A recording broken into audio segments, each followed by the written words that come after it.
Hello, my name is Shante Martinez, and I am excited to present a proactive change initiative called the Proactive Action Framework, building a culture of responsibility, reflection, and resilience. This campus-wide initiative is designed to shift our school's approach from reactive discipline to preventative action that empowers both students and staff. Thank you for this opportunity to share this vision with you. Introduction. We all know the challenges that come with reactive disciplinary systems. They often address behavior after it becomes disruptive, which doesn't give students the opportunity to learn from mistakes in a meaningful way. This initiative is about laying a foundation for behavioral and emotional success before problems arise. It supports long-term academic, social, and emotional growth for our students while equipping our teachers to guide the growth with confidence and consistency. It aligns with our policies that's already in place, such as PBIS, social and emotional learning, restorative practices. This change aligns with our district's goals of equity, student well-being, and positive school culture. It supports the principles of PBIS, social emotional learning, and justice by creating systems that are proactive rather than punitive. Our district emphasizes creating inclusive environments, and this initiative does just that by ensuring all students have access to support, not just consequences.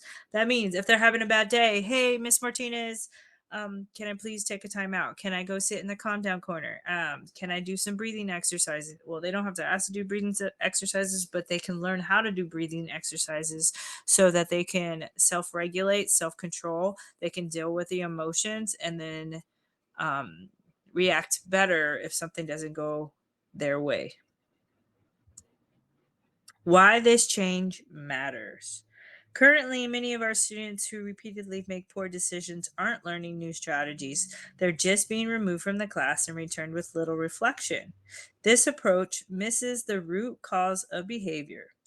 Proactive practices reduce referrals, build stronger student teacher relationships, and create a safe and inclusive climate where every student feels seen, supported, and accountable. That means instead of just kicking them out of your class or admin going to take them from your class for a few minutes, they give them some snacks and send them back. Instead of doing that, you can say, you know what, Bobby, I can see that you're getting upset. Why don't you take a time out? Go to the calm down corner, do some breathing exercises, use tools over there so that you can calm down so we can come back and learn because our whole goal is to get them to learn. But if something else is going on, if they're upset about something that happened at recess or whatever, they need time to calm down, digest it, and then come back so they can engage into the learning. Key practices for staff.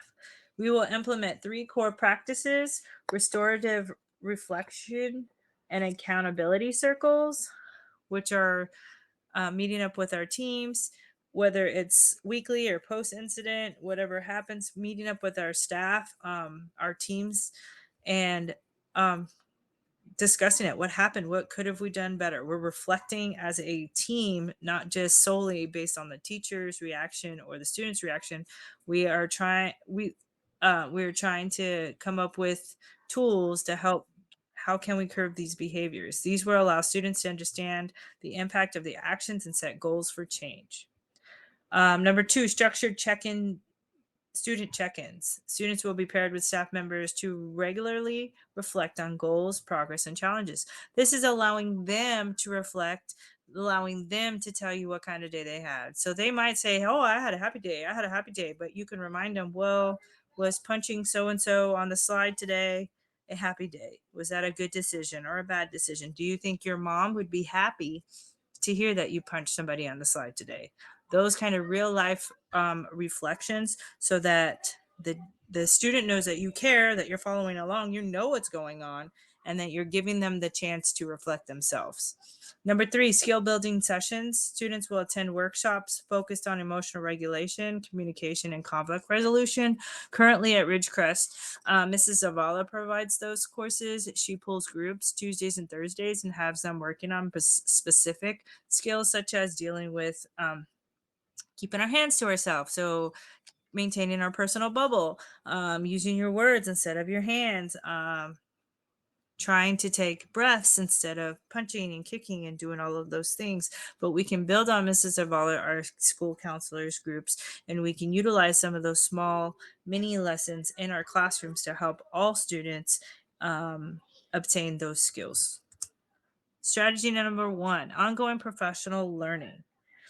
We can't implement change without investing in our staff. Professional development will be provided on restorative practices, emotional regulation, and trauma informed teaching. This ongoing learning will build staff confidence, create consistency across classrooms, and ensure that everyone has the tools needed to support behavior proactively. This means we're using language across the whole campus, not just on in our own individual class. We are using our campus language, our language campus wide. That way, all students have the opportunity to use a word so we all understand. So if we're asking them, why don't you go take a brain break, or why don't you go use the calm down corner? Everybody knows what the calm down corner is, excuse me, and everybody knows what a brain break would be, right? We're building consistency across the whole campus, not just in a classroom. Strategy number two, collaborative leadership. We are the teacher's voice is essential.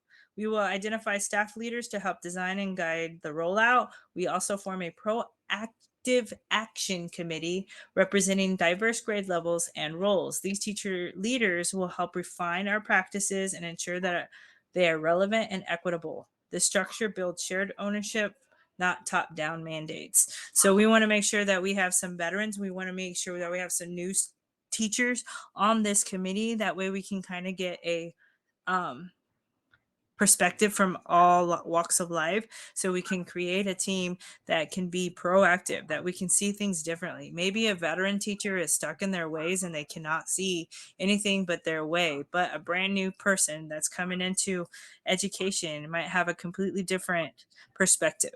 So it's allowing these teams to collaborate, talk to them, bounce ideas off each other, and then implement things to make sure that we are implementing and um, implementing these skills so that we can get equity out of it. Strategy number three, data informed decision making. Using behavior and attendance data to target supports. Um,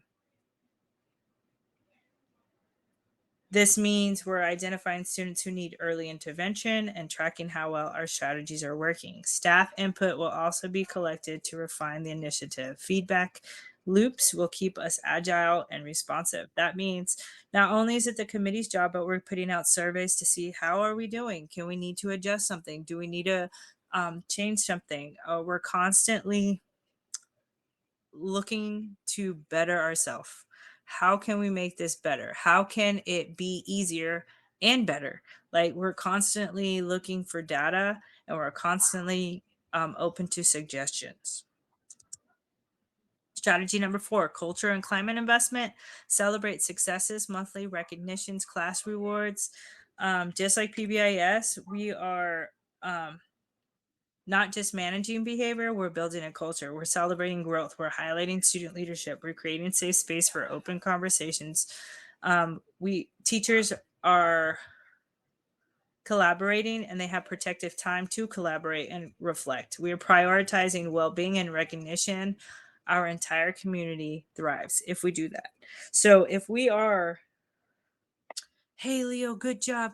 I'm so happy that you use your words instead of your hands today. I am so glad that you're making better decisions today. Those small wins will build up into a community. So if we're constantly calling home for negative stuff, negative, negative, negative, negative, we're not building a culture and climate that is a positive experience. The parents know that, oh man, my school's calling. That means so and so did something bad today, right?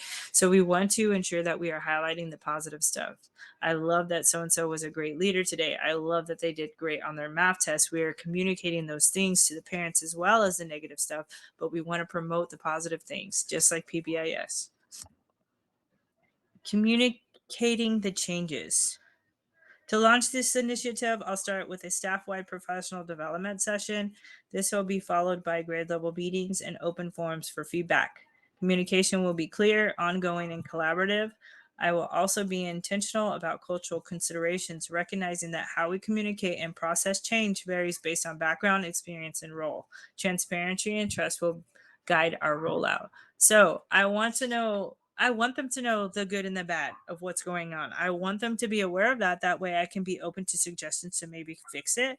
But I also want to be transparent because if you are a leader that hides a lot of things, there's not going to be a whole lot of trust in you and there's not going to be a lot of buy-in you. So you want that buy-in from your staff, you want that buy-in from your families, you want that buy-in from the students so we can build this community that is proactive. We are preventing things from happening, not waiting and letting things happen and then, oh, now I got to go react to something.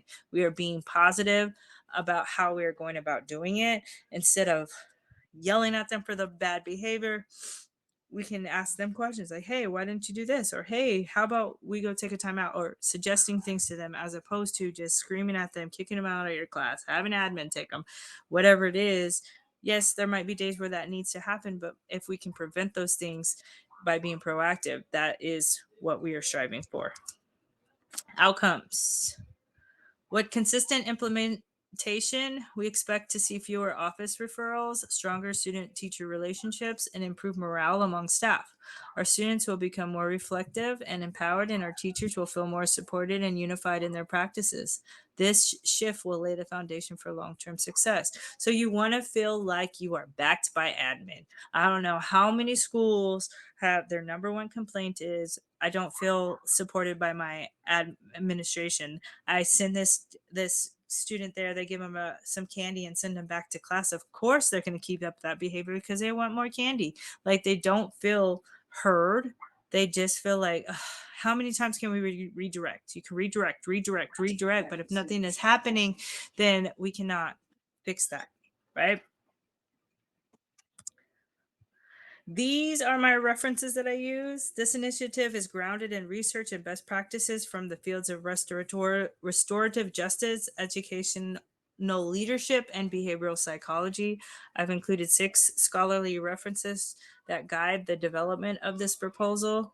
And I want to thank you for your time and thoughtful consideration. I'm looking forward to working together to build proactive, inclusive, and empowering school culture. Thank you for your time.